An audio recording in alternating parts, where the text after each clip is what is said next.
La Gran Misión, parte 7. Las medidas del arca eran de unos 130 centímetros de largo y de unos 78 centímetros de alto y unos 78 centímetros de ancho.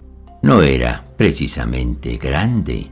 A cada lado del arca había 4 anillos de oro, por los que se introducía una pérfida de acacia que solían utilizar para levantar el arca y reposar de una labor. Generalmente lo hacían los levitas. Sobre la tapa del cofre habían 2 querubines. No eran los típicos querubines del cristianismo. Hay más tendencia por parte de muchos expertos a pensar que se trataba de seres alados, de aspecto morfotipo más que humano. Las puntas de las alas de los querubines se tocaban, formando un triángulo sagrado. El espacio abierto que quedaba entre dichas alas se le llamaba el oráculo. Desde ese punto era donde Moisés podía hablar con Dios. Se pensaba que el arca era una radio para hablar con Dios. Exactamente era eso, entre otras muchas cosas. El arca en sí tenía muchísimos significados. Entre ellos, era el símbolo entre Dios y el pueblo judío, y la tenían custodiada el pueblo judío en el lugar sagrado, mejor conocido como el Santa Santoro. Pero el arca era un objeto tan sumamente peligroso que solamente podía tocarla Moisés o bien los sumos sacerdotes, y además Jehová le daba instrucciones bastante claras sobre las precauciones que debían tomar.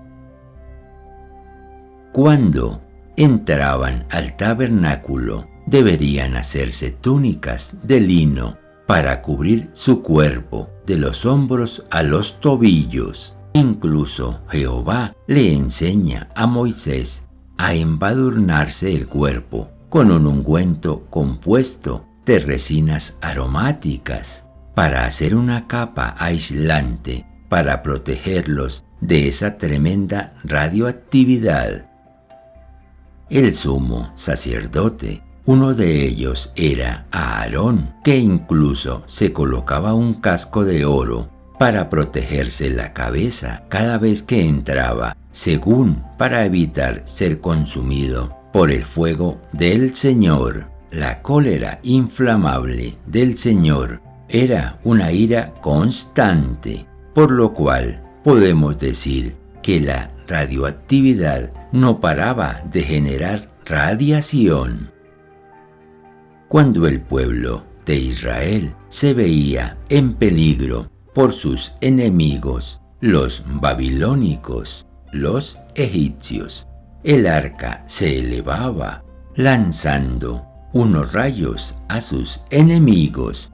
Desde el aire les disparaba rayos, mientras el pueblo judío no hacía otra cosa más que huir de sus enemigos, y se llevaban el arca por todas partes.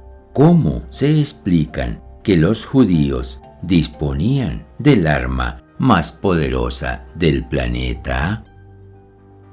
Después de la muerte de Moisés, desapareció como si solo él conociera verdaderamente la forma de activar el arca. El propio Jehová desconectó esa arma y no la volvieron a encontrar hasta la fecha. Esa arca, ese artefacto, está perdido.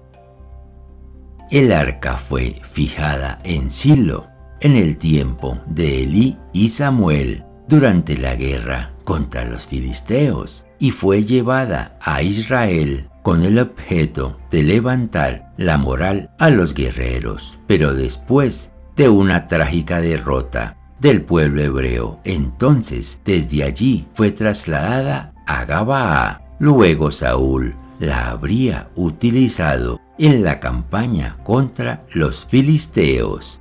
Posteriormente, David, con un acompañamiento solemne, la habría trasladado a Sión. Sin embargo, de camino a Sión había ocurrido un accidente. Usa, un encargado del arca, quiso sostenerla en un momento de bamboleo y cayó muerto. De repente, David, atemorizado, la dejó durante 3 meses en casa de Obed-Edom. Seguidamente, desde Sión, la reliquia fue instalada en el majestuoso templo de Salomón. En tiempos de su reinado en Jerusalén, murieron 2 hijos del juez y sacerdote israelita Elí. Llama de amor.